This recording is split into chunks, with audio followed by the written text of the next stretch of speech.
Eskerrik asko eta egunon guztioi etortzeagatik eta bereziki, eskerrak emanen nizuke bai Euskal Herriko Unibertsitateari, itunari bereziki eta baita Ad Concordiam elkarteari. Beraz, arro sentitzen ezen menegotez eta ikusita bakarrik zelan gela dukon gainezka, espero dute bentsat zuen arreta jasotzea eta interesgarra izatea esango dudana. Baita, esan beharko nuke, gaurko jardunaldia maila anitzetako gobernantza fiskalari buruz dagokiola eta nire itzaldia ez da fiskaletateari buruz bereziki izango baizik eta parte hartzeari. Maastrichteko tratatuen ondorioz, zer nolako paisaia gertatu zaigun eta zer nolako parte hartzea daukagun Euskal Erakundetatik Europar Batasunean. Quería dar las gracias, antes de comenzar, como no puede ser de otra manera, a los organizadores, tanto a la Universidad del País Vasco, a Ituna y también a Ad Concordiam por permitirme esta participación, por facilitarme esta participación en un foro donde veo viejos amigos y donde veo también expertos realmente en estas materias. Dicho esto, como el título de mi ponencia trata sobre la participación, en concreto el título de la ponencia es la participación de Euskadi en las instituciones europeas desde el Tratado de Maastricht y de las perspectivas de futuro. Comentaba anteriormente en euskera que no me voy a limitar a lo que es la gobernanza multinivel en el ámbito de la fiscalidad. Hablaré algo de la fiscalidad, pero sobre todo comentaré cuáles han sido desde la perspectiva del Gobierno vasco, a quien represento, cuál ha sido la experiencia. Va a ser un relato más o menos cronológico sobre qué ha ocurrido a partir del Tratado de Maastricht y cómo hemos ido participando en todos estos foros. Y, lógicamente, al hablar de perspectivas de futuro, haré una valoración de lo que hemos hecho hasta ahora y también trataré de ver qué horizontes se nos abren a partir de ahora.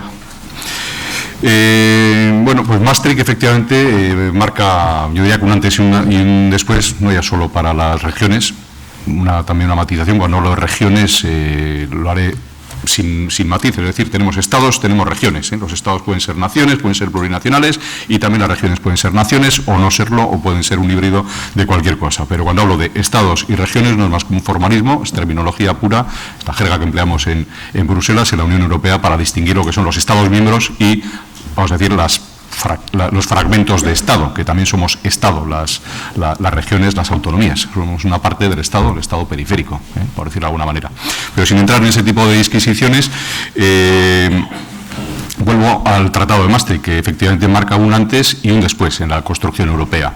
Y marca un antes y un después, porque también es hijo de su tiempo. Es un tratado que surge tras, vamos a decir, el desmoronamiento del orden bipolar que habíamos tenido desde la Segunda Guerra Mundial en Europa, para bien o para mal, pero los ejes eran claros, eran Moscú y eran Washington y todo lo demás. A partir del año 89 y tras la caída del muro, se va desmoronando todo este sistema bipolar, alumbra un nuevo mundo multipolar y en la Unión Europea se ve esto, se ve la necesidad también de una ampliación hacia el este, sobre todo aquellas repúblicas de la órbita soviética, estados y repúblicas de la órbita soviética que van a ser objeto de una ampliación. Y en este sentido la Unión Europea tiene que responder un doble reto, tiene que responder un reto interno y un reto externo. Es decir, el reto interno sería más o menos incluida qué hacer con esa ampliación que había que hacer, una ampliación controvertida por muchas razones y sobre todo por cuestiones no solo económicas, sino también geopolíticas. La ampliación al este, que vino a traer 12 y después 13, si incluimos a Croacia, miembros más en la Unión Europea. Y luego, fruto también de esto, había una cuestión que tenía que ver con la gobernanza interna, que es de la que hablaremos hoy. Surgen auténticas contradicciones en el orden europeo. Hasta entonces lo que había sido una construcción al margen de los objetivos de paz, etcétera, que no son menores, en realidad son la base de todo esto, pero no había habido problemas como en el futuro vamos a tener, es decir, 12, 13 estados nuevos miembros, algunos de ellos con población, con PIB, con cuestiones inferiores a algunas de las regiones de la propia Unión Europea, y hay que generar una nueva gobernanza para todo esto también. Y también hay que ganarse la legitimidad del ciudadano. Era una construcción, la Unión Europea o la Comunidad Europea, que al final era vamos a decir, una construcción de orden básicamente económico, no solo, pero básicamente económico, pasa a ser una organización, una construcción de tipo político. Por lo tanto, eso también genera una serie de necesidades de legitimación, y ahí es donde encontramos la nueva figura con el Tratado de Maastricht de la ciudadanía europea. También encontramos las regiones, y son dos aspectos que deberían, de alguna manera, obtener una respuesta para obtener una Unión Europea mejor construida y más legítima. Y el otro reto que se le plantea desde Maastricht a la Unión Europea es el aspecto externo. Hasta entonces Europa había vivido en buena parte bajo la tutela norteamericana. ¿Qué hacemos a partir de ahora? ¿Cuál es el papel de Europa en el mundo? De ahí surgen los dos nuevos pilares, ¿no? el de la seguridad y la política exterior de seguridad común, también la política interior y de justicia, en fin.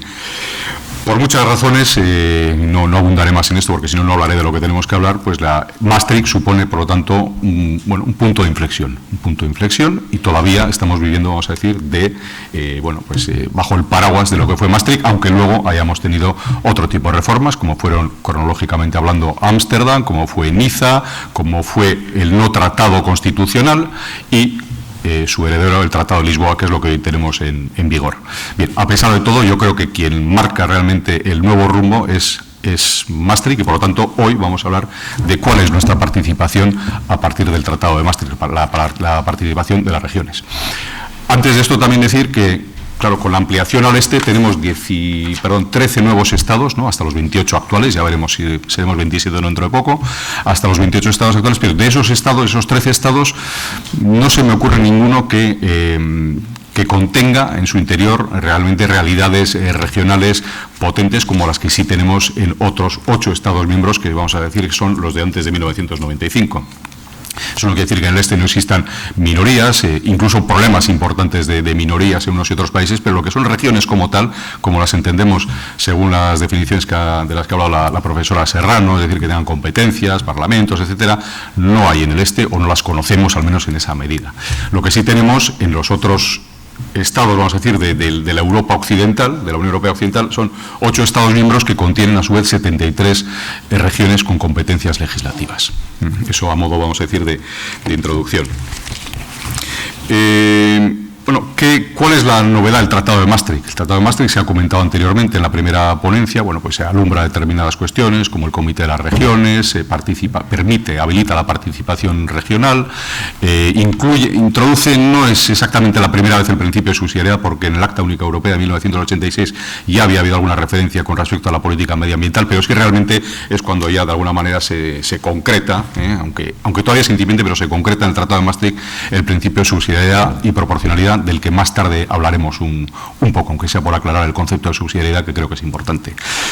Pero desde nuestro punto de vista, lo más importante, digo nuestro punto de vista, desde el punto de vista de la participación regional, lo más importante es que el Tratado de Maastricht realiza una previsión con respecto a la participación en las instituciones europeas, y sobre todo en el Consejo. Es decir, hasta entonces la participación en el Consejo solo podía ser realizada por un representante de un Estado miembro, me refiero a la Administración General del Estado, puesto que, insisto, que Estado somos todos, incluso los ayuntamientos son Estado, son fragmentos del Estado. Hasta entonces, como decía, solo podían participar en los diferentes consejos, podían participar ministros del Estado central, de la Administración General del Estado. Maastricht habilita esto porque de alguna manera viene a decir que cualquier representante del Estado que tenga rango ministerial y además pueda comprometer al Estado, podrá participar. Lo demás ya es una cuestión interna, es una cuestión que los propios estados deberán tener, verán cómo lo realizan o no. Ahí sigue funcionando el principio de no injerencia en cuestiones de asuntos internos, y por lo tanto son los propios estados los que deciden en qué medida sus estructuras internas participan o no en el Consejo. En España costó, hoy estamos en otra fase, pero costó bastante. En concreto, desde que se introdujo el Tratado de Maastricht en 1992, fueron 12 años de espera. Y sin embargo, tenemos ejemplos, y no profundizaré demasiado sobre este hecho, pero tenemos ejemplos de participación en algunos estados compuestos de nuestro entorno.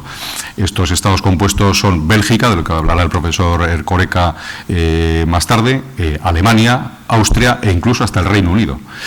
Bueno, estos estados, desde que en el año 92, con el Tratado de Maastricht, bueno, se contempla esa disposición, esa previsión de la que he hablado, estos estados, de alguna manera, bueno, se dan prisa y, sobre todo, según tengo entendido, fue la delegación belga que más insistió en este hecho. Hay que tener en cuenta que Bélgica, el Reino de Bélgica, sufrió una reforma constitucional bueno, que era por la que devino federación en el año, creo que fue en el año 1990. Maastricht entra en vigor en el año 92, pero lógicamente las discusiones sobre un tratado no duran unos meses, sino que duran muchos meses, y por lo tanto fue en ese mismo momento donde también Bélgica bueno, pelea lucha por, bueno, pues por encontrar reflejo de esa nueva realidad suya compleja, descentralizada, también en las instancias europeas. Bélgica en concreto, y ya digo, luego hablará el profesor Erkoreka de esto, hizo su habilitación o su adaptación a las disposiciones de Maastricht a través de un acuerdo de participación interna, pero hay otros dos estados, como por ejemplo Alemania y Austria, que incluso realizan una reforma constitucional, ambos casualmente a través de los respectivos artículos 23 de sus constituciones. En el caso de Austria, incluso antes de entrar en la Unión Europea, porque Austria entró en el año 95 con Suecia y con Finlandia. Y en este sentido, bueno, pues lo que hacen es de alguna manera habilitar a sus Länder. En el caso de Alemania son 16 y en el caso de Austria son 7, si no recuerdo mal, y los habilitan para que participen en el Consejo, a través de un Consejo de Estado, creo que es en el caso de Alemania, y de alguna manera lo que, bueno, dejan como límite lo que llaman la transferencia de los derechos soberanos. Es decir, como es lógico, las regiones no podrán, o los Länder en este caso, no podrán comprometer al Estado más allá de lo que supone una transferencia de derechos soberanos. Eso quedará siempre dentro en manos del propio Estado. En esos artículos 23 también se recoge la posibilidad de que los Länder, de que los Estados federados, las regiones, puedan bueno, ser habilitadas para su representación, para su legitimación activa ante el Tribunal de Justicia de la Unión Europea, e incluso para que puedan acompañar al Estado. En fin, hay distintas disposiciones que no creo que sea el momento de discutir. Pero, sin embargo, lo que sí que es importante es que ya realizan esta previsión, ya adaptan su realidad compleja del Estado, puesto que son Estados federados, descentralizados, ya adaptan a la nueva realidad europea.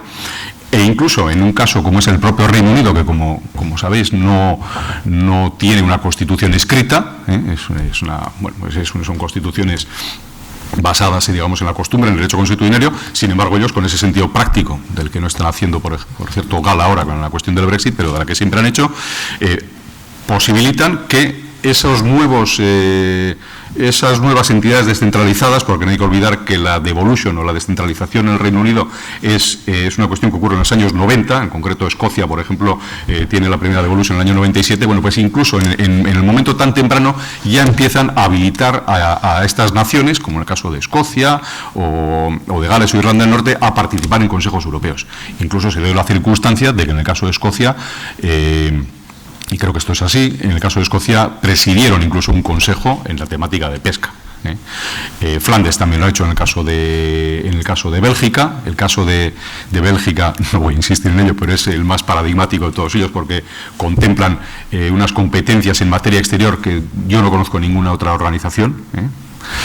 Pero bueno, la realidad es que efectivamente esto lo que nos indica es que realmente sí que había posibilidad de adaptar en nuestro caso, el caso de las autonomías españolas, a esa nueva realidad que alumbra el Tratado de Maastricht. En el caso del Estado español, bueno, yo creo que lo que ocurre realmente es que ni la propia Constitución ni los estatutos de autonomía, desde luego el nuestro, el vasco, no recogen ninguna previsión relativa a la Unión Europea. Habiendo sido las negociaciones hechas a partir del año, bueno, también durante el franquismo hubo alguna negociación, pero escasa. Las verdaderas negociaciones tuvieron lugar a partir de los años 80, 81, hasta el año 86, que fue el 1 de enero cuando el Reino de España se adhirió a la Unión Europea. Bueno, en ese momento, pues no hubo antes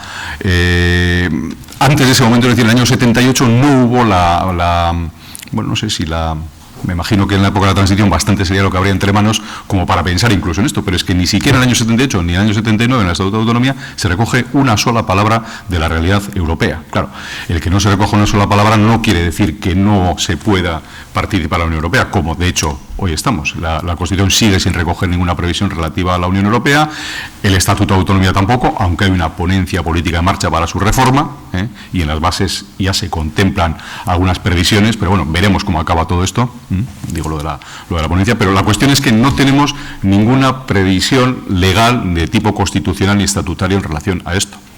Y esto lo que hace también es que lo que tenemos, que contaré ahora a nivel de participación en el Consejo por parte de España, realmente lo que carece nuestra participación y los acuerdos que tomamos ellos carece de ningún tipo de garantía legal, así como los casos de Alemania, de Austria, etcétera. Podría recurrirse eventualmente a determinadas decisiones del Estado central, de la Administración General del Estado. En nuestro caso, pues esto no deja de ser un pacto, vamos a decir entre comillas, político. Y esa es la realidad que tenemos hoy. Bien, y volviendo al tema de las participaciones de las comunidades autónomas. Bueno, no voy a comentar todos los antecedentes, las mociones que se dieron en el Senado, incluso algunas propuestas de los grupos nacionalistas vascos y catalanes, se entiende, en el Congreso de los Diputados, allá por el año 94, etcétera, donde se pedían que se habilitaran estos cauces, etcétera, etcétera. La cuestión es que incluso en el año 2000, en la Conferencia de Asuntos Relacionados con la Unión Europea, en la CARUE, estas cuestiones se fueron discutiéndose, parecía que se abría un cierto cauce para esa participación. Las autonomías incluso pretendían, las 17 autonomías presentes en la CARUE, Conferencia de Asuntos Europeos, pretendían de alguna manera aprobar una moción en esa CARUE para la participación autonómica en Bruselas, en el Consejo. Pero, sin embargo, todo esto se detuvo, se aducían cuestiones jurídicas, eran cuestiones netamente políticas, y el propio gobierno central, en aquellos momentos, en el año 2001, en diciembre de 2001, emitió un informe en la propia conferencia, donde decía que en España no se daban las circunstancias legales ni fácticas para que esa participación pudiera tener lugar. Se aducía, bueno, pues entre otras cosas, que no existía una estructura de correlación, de coordinación entre las propias autonomías, que las asimetrías existentes entre las propias autonomías, cosa que es verdad que hay asimetrías, pues dificultaban enormemente, si no imposibilitaban dicha participación, etcétera. La cuestión es que eso, pues lamentablemente quedó en el cajón en aquel momento. Y, siguiendo con la cronología de los hechos, en el año 2004, el nuevo gobierno que surge de las elecciones de abril, creo que fue de 2004, pues propone, sorprendentemente, porque yo de hecho participaba en aquellas reuniones de la Conferencia de Asuntos Relacionados con la Unión Europea, sorprendentemente, y en este caso para bien, nos sorprende, planteando un cauce de participación para las autonomías, que es el que hoy tenemos. Esas negociaciones concluyeron en diciembre del 2004, el 9 de diciembre del 2004, donde se firman los famosos acuerdos de la conferencia, de la CARUE. Y por ir al grano, ¿qué previsiones se recogen en la Conferencia de Asuntos Relacionados con la Unión Europea? Bueno, pues para empezar, se abre la participación a 4 consejos de la Unión Europea. 4 consejos, no los recuerdo de memoria con pelos y señales, pero prácticamente son medio ambiente, son agricultura y pesca, son cuestiones de educación, empleo, juventud, y hay algún otro que, si lo encuentro por aquí, lo puedo señalar. Pero bueno, son 4 formaciones. La cuestión es que se limitan a esas 4. Luego se abren a las participaciones de juego, deporte, no sé qué más. Pero básicamente se recogen unas 10 materias, ¿no?, en esas 4 formaciones. Bueno, el primer problema es que solo hay 4 formaciones. ¿Por qué no participamos en más? Bueno, hay, al menos en los acuerdos, conseguimos recoger en el articulado que inicialmente nuestra participación se limitara a esas 4 formaciones del Consejo, ¿no? Por lo tanto, el inicialmente quiere decir que eso no está cerrado y que seguimos peleando, que las autonomías siguen peleando porque hay una participación más acorde con las competencias. Sí es verdad, y es el argumento del Estado, que esas 4 formaciones corresponden a las que comúnmente se utilizan en los distintos países, en los distintos Estados miembros, como he dicho, Bélgica, Austria, Alemania, Reino Unido, básicamente, que tienen una participación regional. Pero claro, siendo eso así, también es verdad que hay autonomías que cuentan con otro tipo de competencias y sustanciales, ¿no? Pues hemos hablado de la competencia que tiene Euskadi en cuestiones fiscales, pues no solo es Euskadi, también Navarra las tiene. Bueno, sabemos también que hay materias que tienen que ver con la policía, ¿no? Contamos una policía integral, entre otros, no sé si me dejo alguno, pero en Cataluña, en Navarra y en Euskadi. Ahí se podría participar, por ejemplo, en los consejos de justicia y asuntos de interior. En fin, es un paso adelante, es un paso que era necesario. Sin embargo, lo que no parece es que todavía tengamos una coherencia total con lo que significa el bloque de constitucionalidad. Bueno, esto es así, y sí que hubiese querido señalar anteriormente, aunque se me ha olvidado, hay dos hechos que son fundamentales para que se dé esta participación. Uno que es un hecho europeo, como es el Tratado de Maastricht, como he señalado, que es la habilitación que plantea el Tratado de Maastricht, ¿no? Pero además hay otra cuestión que yo creo que cambia las mentalidades o incluso abre los cauces jurídicos a una nueva época, y es la sentencia del Tribunal Constitucional de mayo de 1994. Esa sentencia constitucional trae causa del recurso que planteó la Administración General del Estado por la apertura de determinadas delegaciones en Bruselas, ¿no? Entonces, bueno, en todo esto lo que es importante señalar de la sentencia del Tribunal Constitucional de mayo del 94 es que el propio tribunal viene a decir más o menos cuáles pueden ser, qué es lo que hay que entender por derecho internacional, qué es lo que hay que entender por la competencia esa exclusiva que tiene el Estado en materia de relaciones exteriores, ¿no? Y qué no. Y en ese sentido, pues se viene a decir que, en primer lugar, que las comunidades autónomas o las regiones, ¿no?, pueden, de alguna manera, realizar una acción exterior en defensa de sus competencias. Y eso supone que hoy en día pues hay comunidades, en Cataluña, por ejemplo, que tienen delegaciones en Marruecos, por ejemplo, pues porque entiendo que en su día el textil era muy importante en Cataluña y Marruecos es no sé, por decir algo, hay que decir, pero por cuestión de la materia, una comunidad autónoma puede abrir una delegación en el exterior para seguir defendiendo en el exterior sus competencias. Lo que no puede hacer una comunidad autónoma es ocuparse del núcleo de las relaciones internacionales, que eso es una competencia exclusiva del Estado central, ¿no? Y eso es el ius contraendi, la facultad para rubricar tratados, y, en fin, y tampoco las comunidades autónomas lo que no pueden hacer mientras realizan acción exterior es comprometer al Estado en cuestiones de materia internacional, como tampoco pueden comprometer de manera financiera, etcétera. Es decir, esa sentencia del Tribunal Constitucional de mayo del 94 lo que sí dijo es que, de alguna manera, el hecho de que exista una competencia en derecho internacional, vamos a decir, en relaciones internacionales, en exclusiva en el Estado, no quiere decir que las autonomías no puedan hacer nada fuera del territorio del Estado ni de la autonomía.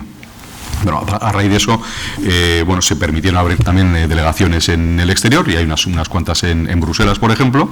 Nosotros tenemos la delegación de Euskadi allí, y creo que es otro aspecto clave también que permitió la evolución en la participación autonómica, vamos a decir, en el Consejo Europeo, ¿no?, pasando de aquello que, como se ha comentado anteriormente, lo comentaba la profesora Serrano, aquello de la ceguera regional. Bueno, pues hemos ido pasando pues desde la ceguera hacia una cierta miopía, y ahora empezamos a ver algo mejor. Todavía se puede ver mucho mejor, ¿no? Hay todavía margen para la mejora, pero bueno, no hay que despreciar la evolución que se ha realizado. Volviéndonos a los acuerdos de la conferencia sectorial de diciembre del 2004, bueno, pues eso, hubo dos acuerdos en realidad, uno que tenía que ver con el representante, porque hay un consejero en la representación permanente de del Reino de España en la Unión Europea, ante la Unión Europea, que es el representante de las autonomías, ¿no? Eso ya existe desde el año 96, pero sin embargo en estos acuerdos lo que se hizo fue primero pasar de 1 a 2 e incluso a 3, hay una previsión para 3, aunque en este momento hay 2. Y en segundo lugar, que ese consejero que está esos consejeros que están en la representación permanente del Reino de España en Bruselas son nombrados a propuesta consensuada de las comunidades autónomas, y eso es un paso importante también. Por otra parte, ese acuerdo también se ocupa de la participación de las autonomías en los grupos del trabajo del Consejo, porque como se ha comentado anteriormente, el Consejo, más o menos tiene 3 niveles, uno que es el Pleno, otro que sería el Comité de Representantes Permanentes y otro que serían los grupos de trabajo, donde se van preparando todas las cuestiones de orden más o menos técnico, pero bueno, que tampoco carecen de cierto perfil político, ¿no? Bueno, pues ahí se nos habilita a participar en esos grupos que tienen que ver con las formaciones del Consejo en los que se nos ha abierto a participar, esas 4 formaciones que señalaba anteriormente. Y el otro acuerdo precisamente se refiere a eso, a la participación en el Pleno. Básicamente, y por no alargarme tampoco innecesariamente, la participación en el Consejo, que empezó en el año 2005, bueno, pues ha sido una participación yo creo que ha mejorado. En un primer momento en Euskadi por lo menos teníamos ese miedo de que no lo hiciéramos lo suficientemente bien como para ser homologados, para trabajar adecuadamente en los grupos y en el Consejo mismo, y entonces nosotros ahí peleamos, no fuimos los únicos, pero peleamos para que se hiciera una guía de nuevas prácticas que de alguna manera estableciera cómo funcionar de manera adecuada, de manera homologada, vamos a decir, y que llegáramos sobre todo a alcanzar posiciones comunes en cada una de las materias. Porque es verdad que sin una posición común el representante estatal tampoco podría tener un cierto orden, vamos a decir, en la mesa de negociación. Por lo tanto, las autonomías en cualquiera de las materias en las que participamos y llevamos siempre una posición común a esos consejos.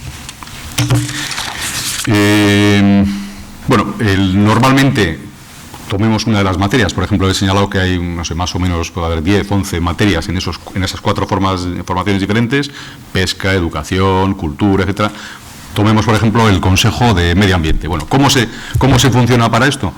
Lo que tenemos son conferencias sectoriales, ¿no? Así como hay una conferencia para asuntos europeos que es horizontal, donde vamos los que nos ocupamos de los asuntos europeos, hay una serie de conferencias sectoriales que se ocupan de los más distintos temas existentes. Entonces, tomemos la conferencia, por ejemplo, de medio ambiente, y es en esa conferencia donde se detallan cuáles son las materias que se discutirán en grupos de trabajo, o sea, los asuntos sobre los que vamos a trabajar, y donde también se va a designar cuál es la autoridad, la autonomía que se va a ocupar semestralmente, porque ese suele ser el periodo de rotación, ¿no? Bueno, todo este entramado ha funcionado relativamente bien, diría, de forma progresivamente mejorada, y recientemente hemos adoptado también en la Conferencia de Asuntos Europeos, en diciembre del año pasado, hemos adaptado esos acuerdos, tanto el acuerdo de 2004 como la Guía de Buenas Prácticas de 2006, las hemos adaptado en algunos casos por cuestiones protocolarias, por cuestiones de orden, etcétera, y en otros casos también, por ejemplo, para señalar, porque había habido algunos problemas, por ejemplo, con que algún ministro, no había ocurrido a menudo, pero sí que ocurrió en más de una ocasión, que algún ministro denegaba la palabra, por ejemplo, al representante de la autonomía correspondiente, ¿no? Entonces, lo que se recoge en este momento es que efectivamente el jefe de la delegación podrá denegar la palabra, pero tendrá que de alguna manera dar razones convincentes y suficientes para que esa palabra sea denegada, para que ese consejero o consejera regional de la autonomía, ¿no?, ese ministro regional, no pueda hablar. Claro. Al fin y al cabo no puede ser de otra manera. Lo que tenemos que evitar es la arbitrariedad en todo esto y que sea una cuestión razonada. Lo mismo también que nosotros llevamos siempre, como he dicho, las autonomías, una posición común, ¿no? Lo que sería lo razonable, y normalmente se funciona por lo razonable, es que cuando no haya un acuerdo con la posición estatal central hubiese, vamos a decir, una reserva de opinión al respecto, y el tema no fuera decidido en contra de las autonomías. Pero bueno, son cuestiones que yo creo que van mejorando. Quedan todavía mejorar algunas cuestiones de participación interna entre nosotros, pero sobre todo queda también la apertura a nuevas formaciones del Consejo de la Unión Europea, de manera que alcancemos la plena coherencia, si se puede hablar en esos términos, con lo que es el ordenamiento constitucional interno y el reparto constitucional que existe a nivel del Estado. Bueno, eso sería por un lado lo que sería el Consejo. Ya digo, la valoración, pues bueno, yo creo que es positiva, sobre todo viendo dónde venimos, pero todavía hay un margen de mejora, yo creo que interesante, y esperemos que con los años podamos alcanzarlo. Luego se comentaba antes también cómo participamos en Europa. Bueno, hay otras formas de participar también, como es el Comité de las Regiones, ¿no? El Comité de las Regiones cumple ahora, en el año 2019, 25 años de andadura, empezó en 1994. Ahí se recogen, no es, como se ha comentado anteriormente, no es una institución, es un órgano independiente, pero un órgano.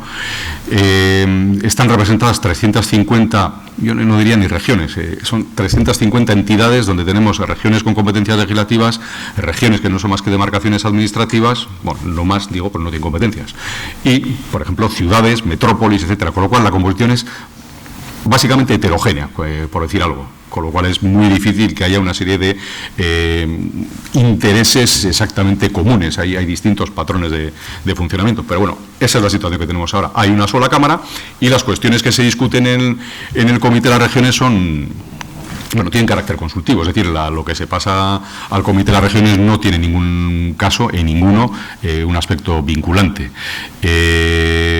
Sería deseable, por una parte, tal vez evolucionar hacia un sistema bicameral donde por una parte, digo tal vez, porque tampoco es que sea claro que tenga que ser así, pero es una propuesta, donde pudiera haber en una de las cámaras las regiones que fueran realmente regiones con competencias legislativas y en la otra cámara, pues de alguna manera las demás. También sería deseable que las consultas que se hicieran, bueno, tuvieran al menos un cierto grado de vinculación, ¿no?, para esos interesantes dictámenes que surgen del Comité de las Regiones. Y digo que son interesantes porque realmente lo son, se hacen unos análisis muy serios. Desde luego, desde el Gobierno vasco hacemos enmiendas prácticamente para todas las sesiones, que son 6 al año aproximadamente, y de ahí surgen muchos análisis. Y si algo ha tenido de bueno para nosotros, precisamente el Comité de las Regiones, no sé si es algo para lo que fue pensado esto, pero es que realmente nuestras propias administraciones, al tener que hacer esos análisis internos, nuestros propios departamentos, y aquí me consta que hay personal funcionario también del Gobierno vasco, al tener que hacer esos análisis internos, lo que nos ha hecho es ser mucho más conocedores de la realidad europea, y por lo tanto poder aplicarla a nuestras propias políticas públicas, poder anticiparnos a determinadas políticas públicas que vienen. En definitiva, nos ha europeizado como administración y como administraciones, que no somos el Gobierno vasco la única del País Vasco.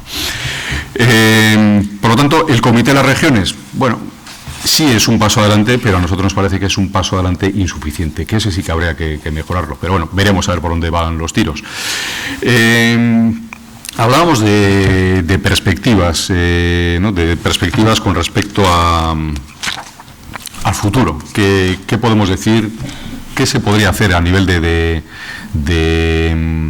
gobernanza en el futuro en la Unión Europea, ¿no? ¿Qué papel podríamos jugar las regiones?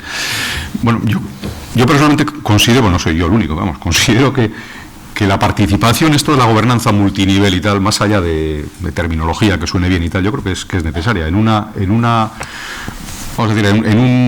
ente político como es la Unión Europea, que no es, desde mi punto de vista, no es ni será un Estado federal al uso, como puede ser los Estados Unidos o como podría ser, la Confederación Helvética o cualquier otro país descentralizado como Alemania, etcétera. Yo no creo que la Unión Europea vaya a ser un Estado federal, aunque pueda estar basado en principios federalizantes. La Unión Europea al final es una justaposición de distintos niveles, que viene gobernada por el principio de subsidiariedad. Tenemos el nivel europeo, tenemos el nivel estatal y tenemos el nivel de otras autoridades, que son en este caso autoridades regionales. ¿Por qué el principio de subsidiariedad? Bueno, el principio de subsidiariedad no es un principio que nos estemos inventando ahora, es tan viejo como Aristóteles, o bueno, quien mejor ha utilizado a lo largo de la historia del principio de subsidiariedad es la Iglesia Vaticana. ¿Y por qué? Porque entidades tan complejas y tan amplias es imposible dictar todo desde el centro, ni es posible ni es conveniente. Y lo que interesa es que las cosas sean realizadas desde aquel nivel en que se pueda ser más eficiente y más eficaz. Es decir, la recogida de basuras, por ejemplo, es bueno que se haga desde el nivel municipal, ¿no?, o incluso en algunos casos desde el nivel de la comarca, ¿no?, pero sin embargo la legislación medioambiental, de poco no serviría que fuera Bilbao quien dictara su legislación medioambiental, Vitoria la suya y Amorebieta la suya. O sea, será mucho más interesante que un nivel supranacional dicte una serie de medidas, y si fuera mundial mucho mejor, que de hecho es lo que se está haciendo también con las cumbres del clima, etcétera, ¿no? En ese caso, solo puede ser una autoridad supranacional, supraestatal, la que dicte unas determinadas normas. Pero habrá otras cuestiones en las que no hace falta, es mejor que no participen esas determinadas instancias supra, y que lo se haga a un nivel más cercano al ciudadano, al administrado y al consumidor. Ese es el principio de subsidiariedad, básicamente. Entonces, la Unión Europea debiera, en mi opinión, trabajar, elaborar, profundizar en esa gobernanza multinivel que da título, aunque bien es verdad que desde el punto de vista de las finanzas o de las haciendas, a la jornada de hoy. La propia Comisión Europea en el año 2000 publicó una comunicación, un COM, ¿no?, que tenía que ver, que era el libro blanco de la gobernanza, y ahí se ha hablado de la gobernanza multinivel. No hemos ido mucho más allá desde entonces. Los Estados miembros, bueno, en general, ni siquiera el mismo tema de la jornada de hoy es un tema que esté muy en la agenda europea, a diferencia de hace 15 años cuando la Convención Europea, etcétera, etcétera, ¿no? El tema regional ha pasado a un segundo plano. ¿Y por qué? Bueno, pues primero porque la Constitución Europea, acabó siendo un fracaso, vamos a decir, que acabó recogiéndose de una manera u otra en el Tratado de Lisboa, pero es que inmediatamente después sobrevino la crisis económica, financiera y social que hemos vivido en los últimos 10 años, la gran recesión. En medio de ella, y sin haber salido de ella, hemos tenido el problema de, el Brexit, la crisis de la deuda, hemos tenido la crisis de los refugiados y si todo esto ya fuera poco, pues tenemos la crisis del Brexit, ¿no? Con lo cual, estos son asuntos que están, vamos a decir, en un segundo o un tercer plano, pero que la Unión Europea algún día va a tener que retomar y va a tener que, si al menos quiere hacer una gobernanza razonable, que no es el único problema que tiene la Unión Europea, pero es uno de ellos, va a tener que tomar muy en serio estas cosas y decidir. Hay, en cuanto a las perspectivas de futuro, pues hay algunas posibilidades que se nos ocurren, ¿no? De hecho, en aquellos tiempos de la Convención Europea, que, bueno, muchos de ustedes no lo recordaréis, pero tuvo lugar hacia los años 2001, 2002, cuando se hablaba de una futura Constitución para Europa, etcétera. Bueno, hubo un grupo de trabajo sobre gobernanza que estaba situado en el Parlamento Europeo y ahí se trabajaron algunas cuestiones, vamos a decir, de gobernanza multinivel, ¿no? Y entre esas cuestiones de gobernanza multinivel hubo una idea que a mí me parece interesante, que era la propuesta del Estado asociado, de la región asociada, perdón, la propuesta de la región asociada. No es paradójicamente una propuesta hecha por un representante de ninguna región legislativa, en concreto la presentó Alain Lamassoure. Alain Lamassoure es yo creo que es ya un político que está a punto de jubilarse, va a dejar de ser parlamentario europeo ahora, que bueno, él es si no me equivoco, es de Bayona, de hecho estaba en las líneas, en las filas del partido, bueno, el Republicano sería ahora, pero la UMP en aquellos tiempos, etcétera, es decir, de la derecha francesa, ¿no? De un Estado jacobino como pocos, centralizado, unitario, ¿no? Y sin embargo es una propuesta hecha por él, es decir, no es una propuesta hecha por un escocés, ni, en fin. Y en esa propuesta que hacía la región asociada, de alguna manera se recogía ese tercer nivel que podría colocarse dentro de la gobernanza europea, dándoles a esas regiones, especialmente a las regiones con competencias legislativas, es decir, aquellas que tienen parlamentos, que legislan, que producen leyes incluso en sentido amplio, podríamos hablar también incluso de normativa, como es el caso de las diputaciones, que materialmente son leyes, aunque no formalmente, ¿no? Bueno, pues ese tipo de cuerpos legislativos que pudieran tener cabida en una instancia particular, con un acceso privilegiado al Tribunal de Justicia, con una participación también, en el sentido que hemos hablado de la participación en el Consejo, etcétera, etcétera. Y de hecho el año pasado, retomando algunas de estas ideas, hubo una propuesta de 7, 8 regiones, entre ellas están en Gales, Salzburgo, etcétera. En este momento hay más adheridas, que enviaron a la task force que existe en este momento abierta del vicepresidente Timmermans, pues una propuesta para que en el futuro se pueda tener en cuenta un tipo de participación regional que articule precisamente una gobernanza multinivel en toda regla. Termino ya, no voy a siquiera agotar esos 5 minutos. Bueno, podríamos hablar mucho más de todo esto. Lo que he intentado es de alguna manera ser más o menos, bueno, pues entendible. Cronológicamente estas cosas han ocurrido así y como digo, del Tratado de Maastricht hasta hoy. Hoy la cuestión sería retomar para la agenda política la cuestión esta de las regiones, me permito añadir, con competencias legislativas. Y vamos a ver si los tiempos nos ayudan a despejar algunos problemas muy gordos que tenemos encima de la mesa los europeos. El primero de ellos el Brexit y algunos otros que no mencionaré en este momento. Y si inmediatamente después podemos retomar este tipo de, vamos a decir, de reivindicación, que no es una reivindicación por la reivindicación. Creemos que es una reivindicación necesaria para constituir una verdadera Unión Europea que sea gobernable en el futuro. Eskerrik asko.